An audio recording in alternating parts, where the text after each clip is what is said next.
বাংলাদেশের 53 বছরের ইতিহাসে আজকে একটি নতুন অধ্যায় রচিত হয়েছে।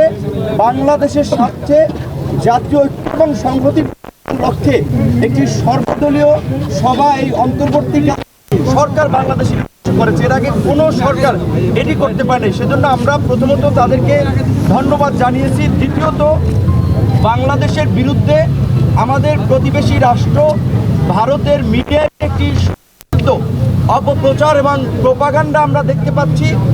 এটি মোকাবেলায় বাংলাদেশের জনগণ, বাংলাদেশের গণমাধ্যম এবং বাংলাদেশের ডায়াসপোরা কমিউনিটি যারা বিভিন্ন দেশে ছড়িয়ে আছে এবং আমাদের আন্তর্জাতিক গণমাধ্যম সহ বিভিন্ন খ্যাতনামা প্রতিষ্ঠানে যারা কর্মরত, তাদেরকে নিয়ে মিডিয়া, মেইন স্ট্রিম মিডিয়ায় এই অপপ্রচার এবং প্রোপাগান্ডার বিরুদ্ধে একটা সঠিক ক্যাম্পেইন করার জন্য আলোচনা হয়েছে।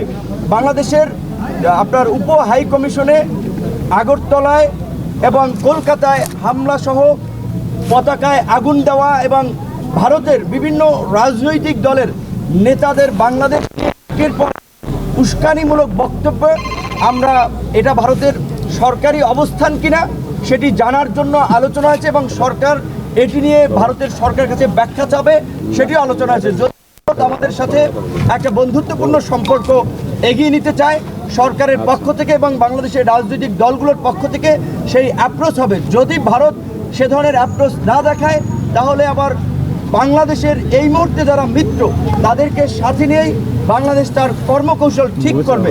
বিশেষ করে আজকে এই পরিস্থিতিতে যে জাতীয় ঐক্য এবং সংহতি প্রতিষ্ঠায় আজকের যে সভা, আমরা মনে করি বাংলাদেশের লেবুর সুঘ্রাণ আরো বেশি, ত্বকের যত্ন আরো বেশি, চলে আরো বেশি। আপনার পকেটে কি বিদেশি না বাংলাদেশি? সামনে এ ধরনের আরো নতুন নতুন চ্যালেঞ্জ আসবে। সেই জায়গা থেকে গণ অধিকার পরিষদের পক্ষ থেকে একটি প্রস্তাবনা ছিল যে রাজনৈতিক দল সমূহের অংশীজনদেরকে নিয়ে আগামী 2 বছরের জন্য করা এবং দেশে স্থিতিশীল পরিস্থিতি সৃষ্টি করায় 6 মাসের জন্য সব ধরনের সভা সমাবেশ নিষিদ্ধ করা।